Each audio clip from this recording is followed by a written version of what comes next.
You know, personally, I think it's asinine if you get pulled over and get caught with any amount of cannabis. The first time, no matter what fines they're going to hit you with, you're going to jail. Here in Oklahoma, the second time you get caught with it, it's a felony. A felony for the second time? I thought the third You get time. caught for possession. They can charge you first time if they want to. Yeah, they can hit you with a felony. You know, besides myself and the benefits that I've seen, I've got another friend of mine in one. He's a veteran.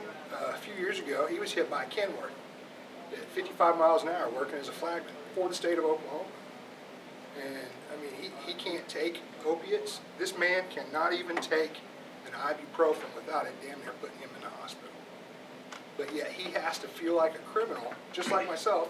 I have to feel like a criminal and wonder if they're going to kick in my door or come take away my kids just because I'm trying to continue my life. And, you know, it's kind of a conflict for me because, you know, I do hold that allied medical license. Although I haven't been able to practice or see patients since 2010, you know, I still keep my license active. And I know the benefits.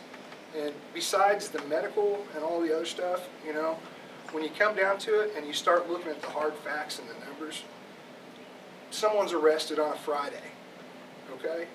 And they can't make their court appearance until Monday. Who's paying to house them? The state. Now, if you look at the fine structure and everything that they pick up off of them, it's still costing the state of Oklahoma more to house these people, whether it's 2 days or 3 days or 5 days until they can get before a judge, than what they're actually collecting on fines. You want to start looking at the science of it. You can use hemp to replace switchgrasses or any kind of biofuel. You can use it for rope. You can use it for paper. I mean, if you want to look at a numbers game, besides just the tax structure, if medical was allowed, there's so many other industries that can actually benefit from the legalization of this. So, I mean, for me, you know, it's not rocket science. This works. It really does work. Is it for everybody? Absolutely not. You know. So you're not advocating recreational use is basically what you're saying? Yeah, I mean, recreational, it's a double-edged sword to me. But medical, I mean, we need medical. So it's totally medical?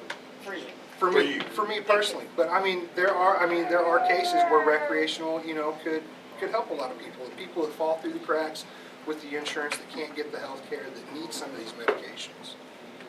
So, I mean, there's some people that don't even want to be on that list because the fear of getting harassed because of their, you know, them doing a drug. I mean, your name goes on when you go for a dispensary.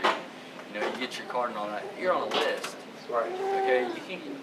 There can be repercussion of that. I mean, though it's illegal in states. You know, medical cards legal in state. If you go to a different state, they can still arrest you. Even though it's legally licensed to you, you can legally have it. Just because you travel to a different state, you can't take your medicine with you. Yeah. So if you're in California, if you're in Colorado, you're pretty much in illegal. You're legally in Washington. Yeah, well, state. there's 20 states, Right. 21 states that's medically, 2 that are legally, third one's coming up. That's New York's coming. But anyways, if you can travel in those states and not be held accountable for your medicine. But any other state here in Oklahoma, they come out of Colorado, they're in trouble. yeah, Felony. there's another